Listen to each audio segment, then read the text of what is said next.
I often think about the previous versions of me,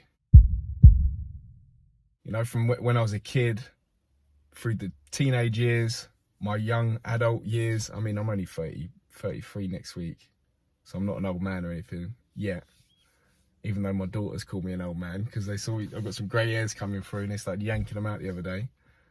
But anyway, I often reflect on like the previous versions of me. I'm like, what advice would I give myself back then?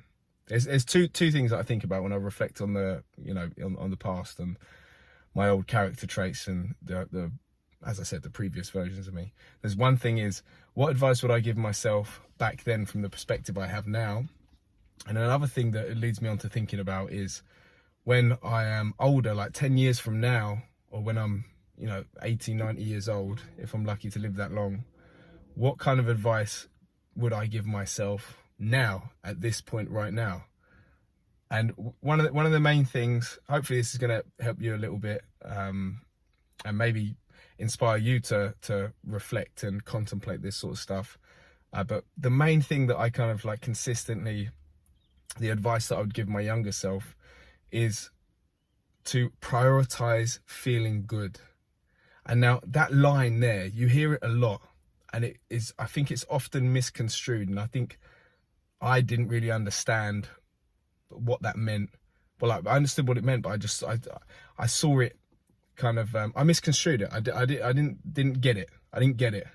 Okay, so I took it as, you know, feeling good right now, as in doing whatever makes you feel good in this moment, as in like, you know, consuming stuff or going and doing what you want, not thinking about the future, living for the short term.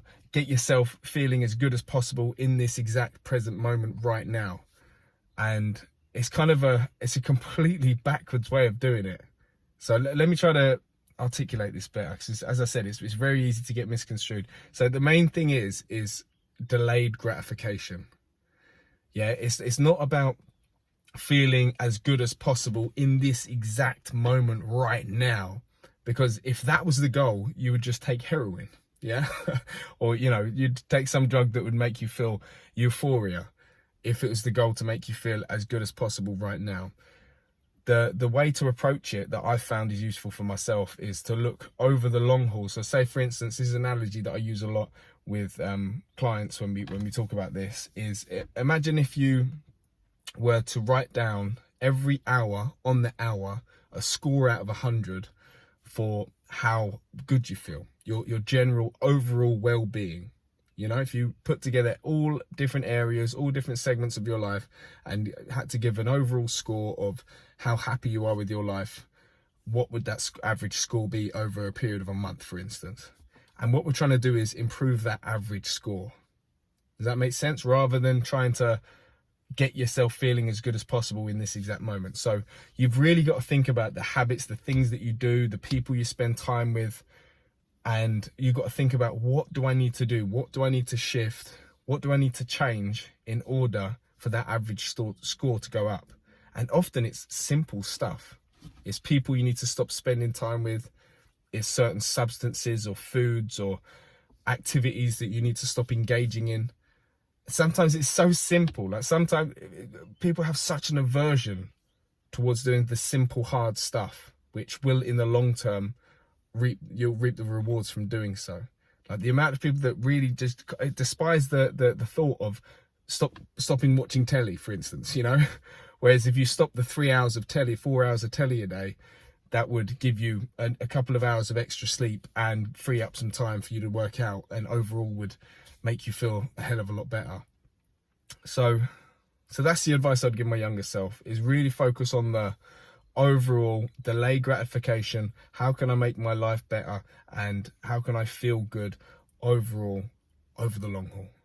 Yeah, so that's the first thing. The second thing is thinking about my older self and what advice would I give to myself right now, trying to imagine the kind of person I imagine myself developing into as an old man, and what kind of things I would say to myself right now. It's probably along the same sort of lines, I expect. I mean, I don't know. You know, maybe you'll see a video from me when I'm 80 if I'm still doing these videos and you're watching them. but along the same sort of lines. And it's really mostly about kind of like not taking life too seriously, not grasping to things, like realizing that everything is perishable. You know, everything ultimately goes to dust. Ownership is an illusion. And the most important thing is other people. So yeah, I think my older self would say, just focus more on connections with other people, relationships with other people. Don't take life too seriously.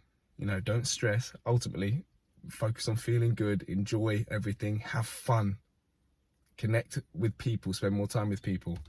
That's kind of like what I think my older self would tell me. Hope you've enjoyed watching this video. Hope it wasn't too much of a ramble and you got some value from it. Yeah, leave me a comment, like the video, share it with a friend, and I'll see you in the next video.